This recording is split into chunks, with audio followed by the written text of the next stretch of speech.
am so delighted to have a conversation today with Jason Gerard Green. He is an author of a new Amazon bestselling book called Too Precious to Lose.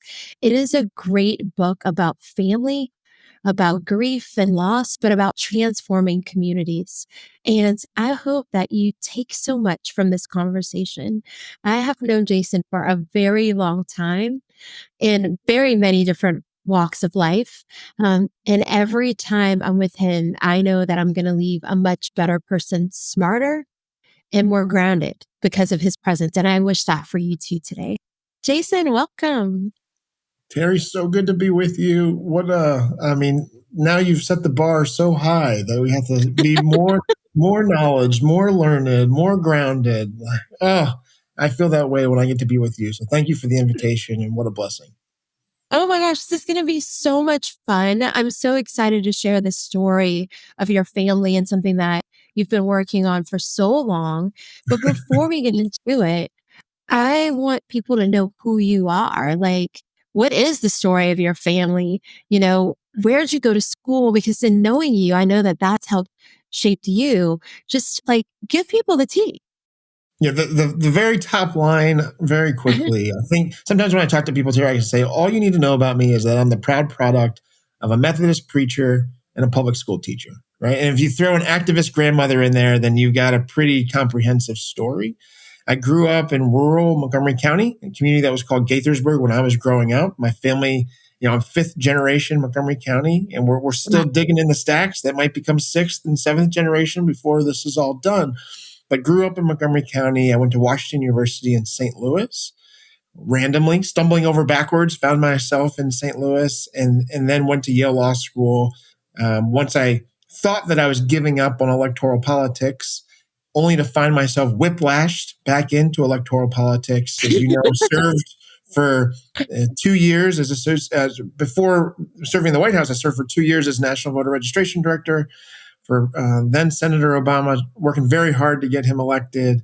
And then I was in his administration for 4 years as Associate White House Counsel. And then, I've been on this wonderful journey that we're going to talk a little bit about today. So thanks for giving me the opportunity to just tell a little bit of background on the family and sort of the path to Too Precious to Lose. Yeah, people need to hear this story right now. We find ourselves in this time in the country where a lot of people feel like they're not being heard, like their voice doesn't matter, but firsthand that anyone can do good work, no matter what side of the aisle you're on, and without a pedigree. And so I love that people can learn more about, community organizing and just what it means to have a strong family through this story, but also through your own path and, resume. They can just see so many different paths you can take. Someone recently said in a podcast, it was Seeking Center, two of my great friends that have a podcast. And the guest said, life isn't a ladder you climb. Yeah. It's a jungle gym you explore. And your life has been a jungle gym. I think that's such a wonderful sort of perspective to hold. I don't think that we give folks the opportunity to really play on a jungle gym. I think that you put people in boxes and you put them on pathways, right? I think we do often see people sort of pursuing a career ladder, or we assume so much or so little about someone's capabilities based upon the occupational box that they find themselves in, or, the socioeconomic box that they find themselves in. And so I do feel incredibly fortunate that I've gotten to play over here and get to play over here. For me, and, I think the way you teed that up was right. My North Star has always been, how do you build stronger, more resilient, respectful, dignified communities, right? Like that's what I focus on. But I've gotten to do that as a lawyer. I've gotten to do that as a community organizer. I've gotten to do that as a policymaker, as an entrepreneur, as a documentarian, as an author, right? And I think what I want people to take away from that is that we do ourselves a disservice when we associate functions with the job, right? When we ask kids, what do you want to be when you grow up? They're thinking about functions. Like, I want to help people. I want to make the world a better place. And then we sort of consolidate that all into a box. If you want to be a leader, you should go run for office. Well, we need leadership everywhere. We need Yeah. people who can be empathetic everywhere. We need people who understand how to relate to each other or have a social worker spirit everywhere, right? Like, or people who want to help. We say go into social work. Well, we need people with that spirit in political office, And so trying to think about what the North Star is. Think about what our objective is. Your objective is to heal the world, right? Like, to think about that and to imbue those sorts of spirits and the skill sets that can actually make those things take manifest. And then let's distribute them into the places where we really need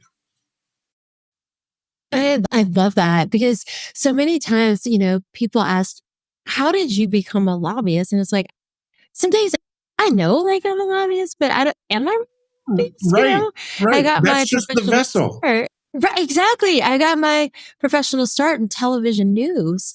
You tell stories there, but I'm telling stories at, 50 capitals across the country. It's just a specific story. Right now, it's about financial fulfillment, Yeah, right? yeah. And the joy that people get when they can have dignified retirements. So I love that you share that perspective because more people need to hear that. Yeah, I want people to break out, and it's what we sort of feed to our kids, right? It's what we feed. And the reality is, though, Terry, that's a very hard road to hoe. You know this as well as I do, that Yeah. we live in a very brand conscious world. We live in a kind of where did you work last? Um, I founded a company Yeah. called Skill Smart that's focused on how do you evaluate someone based upon their experience, like the whole person. What are your experiences? Where did you work? Where did you play? Where did you volunteer? Knowing that all of those experiences afford people skill sets, because I'm trying to break down these sort of traditional where did you go to school and where did you work last, the way in which we hire, or who do you know? How do we really get this to more Who you meritocratic? are, like you're right. Yeah, like to really look at the person. And what we realize is that it's really hard to break out of that structure. People fall back into it. We're a very brand conscious world. We want to be able to say, I know Terry, she was at these three things and that's her brand. And so people who play in this jungle gym a little bit more, who dabble in this industry and in this industry and this profession, this occupation, often stick out. And so, that advocacy that we're doing, we're acolyting, we're telling people to do something that's against the grain because it's important. I think our society needs it, but we also need to let them know that it's going to be harder. It's a harder path, right? You're going up the rough side of the mountain doing it that way, but I think it's really important for people to know. Amen. More of that, please. Well, I want to get into your book. How did you get here? Did you start researching family? Did you start reading journals and diaries or Bibles? Like, how did you begin the journey of writing a book? It's so interesting that you even say that, right? Like, how did you start? I feel like I was on this path when I talk about being the product of a preacher and a public school teacher and a Methodist grandmother and an activist Methodist grandmother at that. So I grew up in the shadow of my grandparents' house. They lived at the top of our street. My family lived at the bottom. My grandfather was a pig farmer. His pigs and cows, their farm was right next door to my house. And so I just grew up very proximate to history, very proximate to my family, their story. But I was on my own journey. In many respects, the community that I grew up in was beautiful in that it was small and bucolic, and it was the type of place where you might get in trouble for doing something wrong before you even got home because you had that many people and that many eyes on you at all times. But that felt very close and small, and I wanted to break out of that. And so me going to Washington University in St. Louis was part of that. It's the only school off of the East Coast that I applied to, and it was the farthest away I could go. And I had been on this path of kind of personal pursuit, off to law school, the Obama campaign, the White House, all of that was trying to help make history with the intent to make people's lives better. But at the same time, Terry, I hadn't been home, right? Like I lived and worked in Washington, D.C. My family lived in Gaithersburg, Maryland, all of 30 miles away, but I hadn't Yeah. gone home. And so the reason why I finally did is a funny and kind of embarrassing story. My mother called me. I'm working on diligently on a memo at my, in the White House. I see the phone call from my mom. I let it go to voicemail. She calls the White House switchboard, who then patches the phone call back to my desk. So I answer it, and she tells me that my grandmother, who's then 95 years old, has gone into the hospital, right? And that I should go and visit her. Mm. And so that was the first kind of pick my head up moment off of this path of self-importance. And then when I went to go sit with her, what I realized was that hospital was the same hospital she used to take me to when I was 5 years old. Like, I used to watch her sit with people late in life, giving them these gifts of dignity, right? The ice chip, the steady hand, the daily devotional, a little bit of the upper room, whatever it was. And I got to watch her sit and witness for people and try and make people's lives better just by being present. And so I realized that God may be calling me to do a different thing than what I had been doing, that maybe I was supposed to go and sit with my grandmother the same way I had watched her sit with all those other people. And that's kind of the first step that got me going down. She told me a bunch of stories when we were together, but that all then came after me spending time sitting with her in her hospital room at 95 years old. Hey y'all, it's Terri. Transformation doesn't happen by accident. It's a daily practice. And Best Self Co gives you the tools to live with purpose. From guided journals to productivity decks, every product is designed to help you dream bigger, reflect deeper, and take aligned action. Visit Best Self Co and use the code Terri for 15% off. Your next breakthrough starts with one small step, and today is a beautiful day to begin. Wow, I often say that, we have one moment in time, usually an obstacle or a pivot, when like we are revealed something that is so ingrained in our soul, and that leads us on a rebirth. And that rebirth truly allows us to be like a truer version of ourselves. And so as you replay that memory, I can hear the start of that rebirth. Had you stayed at the White House and said, no, I'm too busy to go spend time with my grandmother, you would have missed that opportunity to, truly see, feel, and touch and like be one with your family and that history. And look at you now. That is so divinely timed and incredible. See, don't even look at me now. No, it's I appreciate that frame, because sometimes people will say, oh, that's so courageous. And I don't know that it was a courageous decision, but I like your frame, right? It was it was a sort of fork in the road moment. In my mind, Terri, my grandmother was 95 and dying, and there was no other alternative. Now, and I encourage, folks that pick up Too Precious to Lose and will check it out, they'll know that my grandmother, what I didn't know, right? That they'll see that my grandmother lives another 11 years, right? I go into the hospital at 95. She ultimately passed 2 months shy of her 107th birthday. If I had known that information then, Terri, maybe I don't go, right? Like there's a good chance I stay for the second term, right? Let's see what we got in store. What highfalutin office can I put myself in the mix for? And even after I left, of course I stayed in touch and I watched my friends continue to climb the political ladder. Yeah. And I constantly was like, did I make the right decision? As my friends became deputy secretaries and secretaries of agencies, I was like, oh, I should have done that. I should have gone off and made money. I should have done all these things until the day my grandmother died. And then it was so obvious to me that it was the right decision. It was so obvious to me that I now have this anthology of a community's history and a family story that I otherwise would have never made time to do. So yeah, it's so beautiful the way that you frame that. It's taken me in a direction I didn't expect, and it's afforded me gifts I don't know that I deserve. It's so wild because, we often pray, to our loved ones in heaven for love, protection, and support. And sometimes we don't see how they provide that to us, Like it might look like something that's misaligned or not a good fit, but then you look back and you're like, oh, that was protection. Or in your case, it is so easy when everyone is excelling around you to like have FOMO.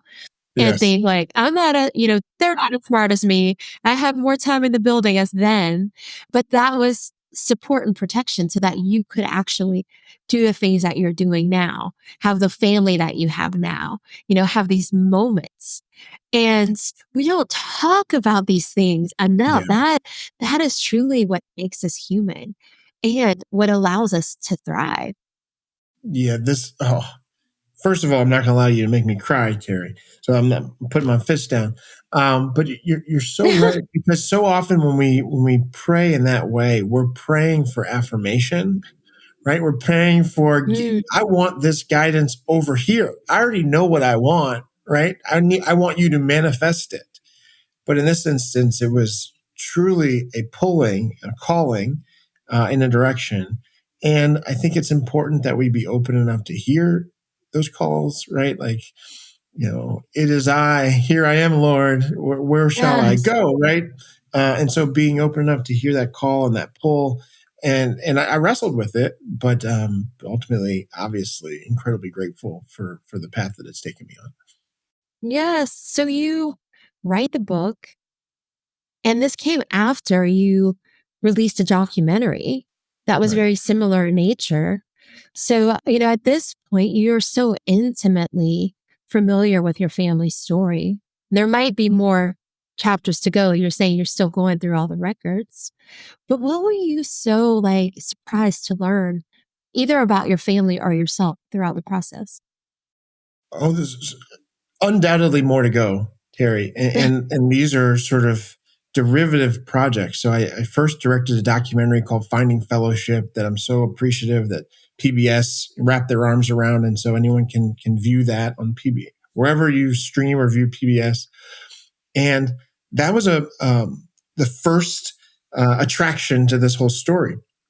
Or my grandmother tells this story about three racially segregated churches that came Yeah. together in the wake of Dr. King's assassination, right? That they were meeting to have this conversation that was an economic conversation. The churches couldn't survive. They didn't have the membership. They didn't have the money. And when Dr. King was assassinated, that also turned into a moral conversation, right? It infused a broader question into that economic conversation. And so the documentary zooms very close to explore that decision, that radical embrace of community, and how that merged church has survived for the last 58 years. But what the question that I kept getting asked, Terry, was like, well, how do I feel about it? Like, where do I Mm, fit into it? And so, Too Precious to Lose is really inserting me into my family and my community story, right? Going all the way back to 1858 with my family emancipated, and then my family enslaved through their emancipation, and then through the founding of this community of Quince Orchard, right? In 1868, where my great great grandparents helped pool together $54, you can imagine it, to buy 3 acres of land to build the schoolhouse, the church, the social hall, the cemetery, right? Like that first sort of experience of self determination to build the cornerstone of the Black community. And so I that's wanted to incredible. to explore these themes of community, the founding of Quince Orchard, this decision to merge these three churches together, which also is its own example of self-determination, right? This was a question of continued existence. It was about survival and like how do you deal with power in that sort of a scenario? How do you preserve a culture and an identity in a merged congregation? Like a really beautiful, and also this wonderful representation of Americana. Like how do we bind ourselves together? And so for me, it's my own interrogation of this idea of community, particularly in a George Floyd and post George Floyd world, where I didn't always feel like this country wanted to be in community with me. Certainly not the radical type of community that my family manifested in 1968, right? Merging this Black church that merged with two white churches, one of which is Northern and one of which is Southern, right? Like that seemed very foreign in the America that we've inherited. And so I really wanted to explore those themes. And so the film project gave me an opportunity to start to dig deep into the stacks and understand kind of the tent poles And then in writing Too Precious to Lose, it allowed me to introduce myself into that story and then how I inherited that history and then am trying to apply those lessons of community into the world today. That is beautiful. I love it.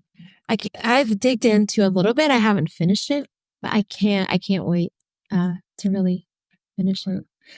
I had this question for you while you were laying that out. I mean, you learned so much about yourself, but it sounds like you also had to be incredibly disciplined while doing this, you know? And so for someone who is thinking about beginning to learn about their family history, I mean, it can be so overwhelming. Yeah.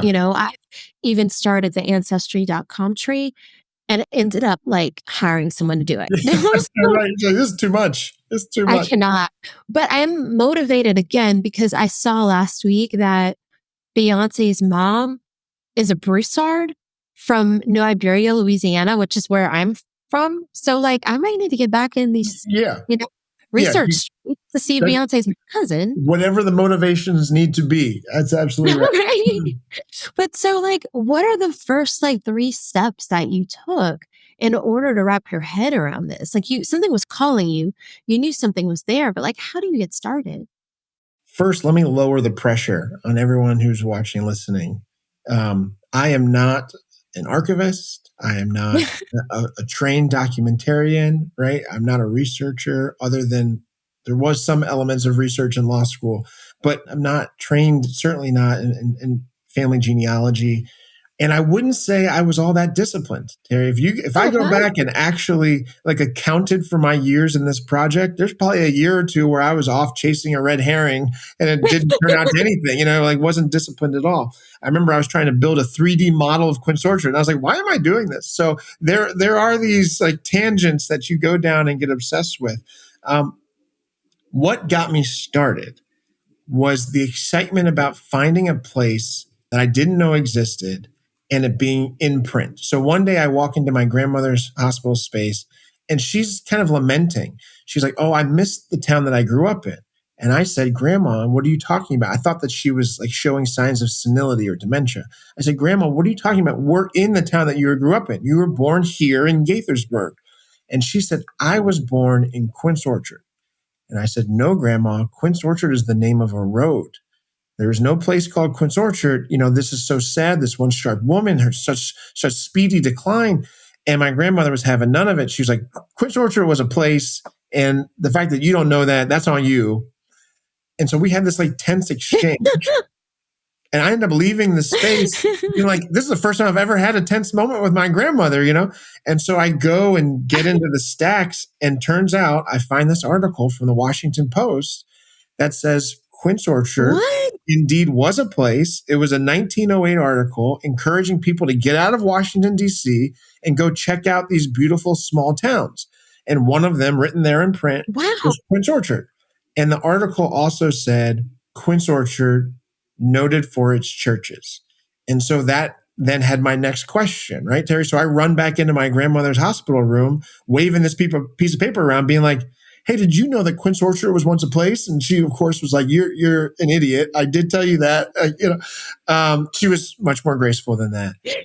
But then I was like, "Tell me about Quince Orchard," which I didn't know was a place, and tell me about these churches that I didn't know were places. And so then the second thing, Terry, to your great question, is my grandmother was a wonderful oracle for me. So she would see me get Mm. excited about something, like the churches, and she would say, "Go out and go call Miss Howard or go call Miss Blair or go," and she would be making Oh, phone calls on my behalf. beautiful. So when I showed up at someone's doorstep and said, "Hi, I'm Pearl Green's grandson," they were ready to sit down and talk to me. And so I end up sitting with something like 80 people from around this community who all hold different parts of the story. And so that continued to pull me Oh, wow. in and play. It wasn't, I don't know that I would have been able to do this if it was just me in the library, in the stacks, going through paper. Like that was an important part of it.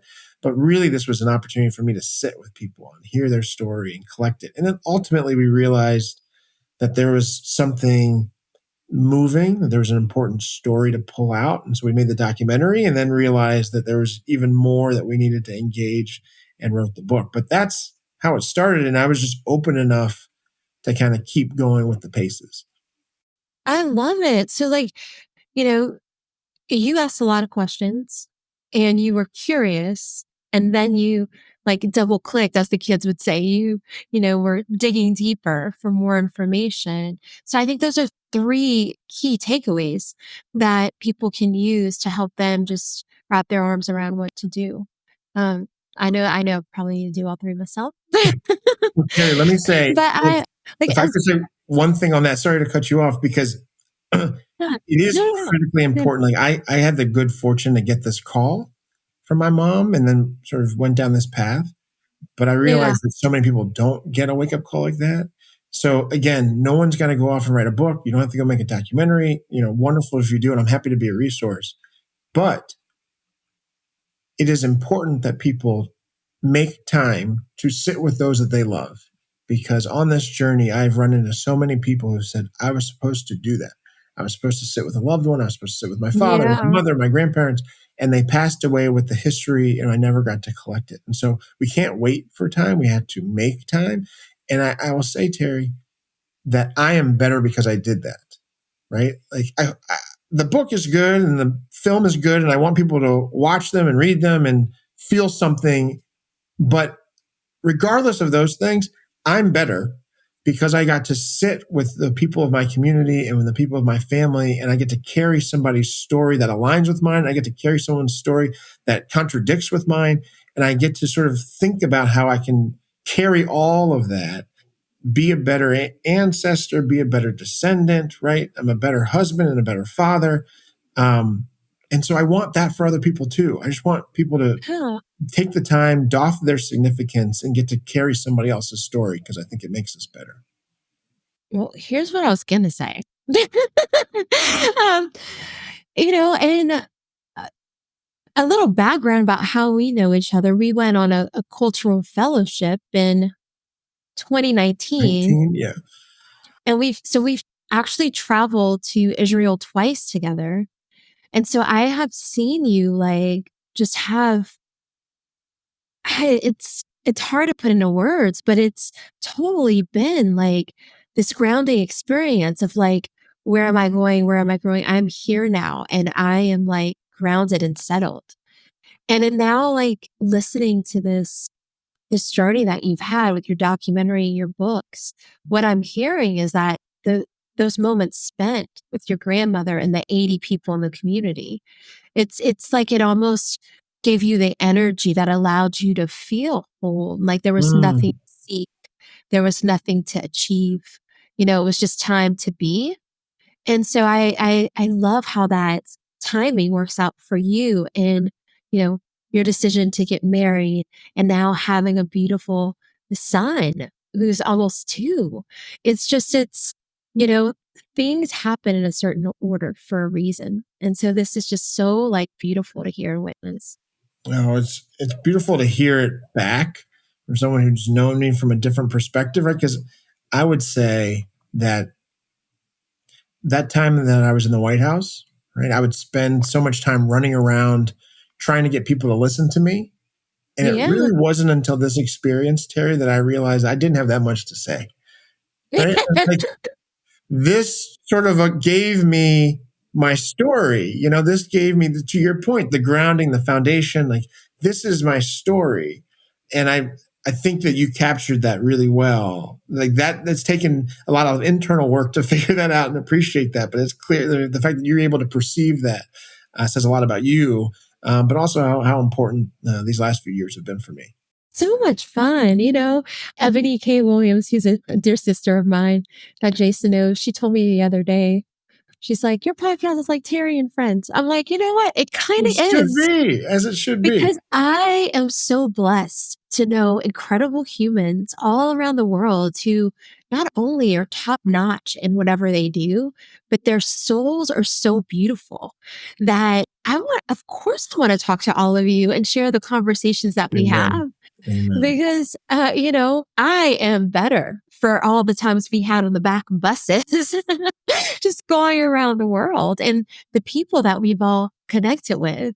And so it's been so fun doing this with you today. Likewise. Likewise, Terri. Thank you. I can't help but reflect and you think about Israel. I can't remember if I told you the story. You know the story that I got to baptize my grandmother. Hey y'all, Terri here. You know, I am all about transformation, and that includes how we care for our bodies. That's why I love Pure Method Collagen by Dr. Dina Peralta Rake. It's clean, science backed, and made for those who want to feel radiant from the outside in. Right now, my Roots and Rebirth family gets 15% off. Just head to puremethod.co and use promo code Terri at checkout. Because rebirth starts with nourishing every part of you, inside out. No, So I don't. when I was One of the two. kind of on like a wayward youth path, I was going over here and my dad's trying to pull me back. And he says, Jason, will you go with me to Israel during spring break, my junior year in high school, to Israel? And I'm like, absolutely not. There's umpteen places I'd rather be than with my dad in Israel on spring break. And he got me, he goes, your grandmother's going. And my grandmother was 80 at the time, and we had lost my grandfather at 81. And so I agreed, that was he was good, and he got me to go. And what just kind of sent me over the moon was we were in the Jordan River, and my grandmother and my dad and I merged my grandmother for her sort of renewal of her baptismal covenant. And I was like, wherever this woman goes, I will be there. And wherever she needs me, I will be there. So that being in Israel with you and remembering that is connected to all of this, right? Like that connection I have with my grandmother is, again, kind of the pull when I was in the White House to pull me back onto this path and be connected to her yet again. It makes me so sad some days that the word just Israel has become so politically charged and divisive. Because the first time I Couldn't agree went, with you more. 2016, and that was truly the beginning of my story today and who I am now. And there's just something about walking those streets. I get lost all the time. I can't even get home half the time. I Uber most of the time instead of drive because I'm not that girl. But I never got lost in Israel. Yeah. Like, how does that happen? There's this thing about it where you return to yourself. And likely many of us have been there before in a different lifetime. So it's so much fun hearing that story about your granny. Yeah, I'm with you too. I think it's so unfortunate that a space that holds that much history, love, grounding, identity, culture is being treated right now the way it is. Yeah, so it's toxic in really, really unfortunate ways. Yeah. Well, I want people to continue this conversation with you. You're on the road touring all over the country, kind of like a rock star. It's kind of wild. There's like social media graphics with where you are. How can people find those so that they can come and hear the story and more from you while you're sharing your book? Yeah. Terri, thank you for that invitation. I want this to be a conversation around community, right? Because particularly in these moments, one of the things I talk a lot about is being responsive to Dr. King's question. In 1967, he said, where do we go from here? Chaos or community? And I feel like we're not doing the best job of answering that question, or I think most of the answers to that question are chaos. We're seeing just so much in that direction. And so what I'm trying to present is an argument for community, that our capacity to have shared responsibility, to look out for each other and our neighbors, and consequently be looked out for, to feel included, dignified and respected, that there's still room for that there's power in that there's hope and opportunity in that. And so I want anybody to come along on this journey with us. Very easy. People can go to jasongreenbook.com and follow along, more than follow along. So join in this process. They can do it with us. They can do it on their own. You can spend some time with your family. You can ask questions of curiosity about your own community. You can be nice to each other. You can look around your community, see needs, and take action, because ultimately that's what this is all about. I love it. And there it is. If you are a change maker, a light seeker, or a fire starter, someone that sees something that others ignore but take action, this is it. There's something in this book for you. And people can also find you on Instagram at Jason Gerard Green, Gerard Green. So I hope that they accept that invitation Yes, to go please. with you. Thank you so much for joining us today, Jason. Love you, Terri. Thank you for the invitation. Great to be with you. Hey, y'all. Hey, before I go, a reminder that this podcast is for informational and educational purposes only and is not professional advice. If you need medical, legal, or mental health support, please consult a qualified professional. Be sure to subscribe and follow Roots and Rebirth podcast. You can find me at Terri R. Broussard and movementmakercollective.com. Until next time, it's Terri R. Broussard. I'm cheering you on.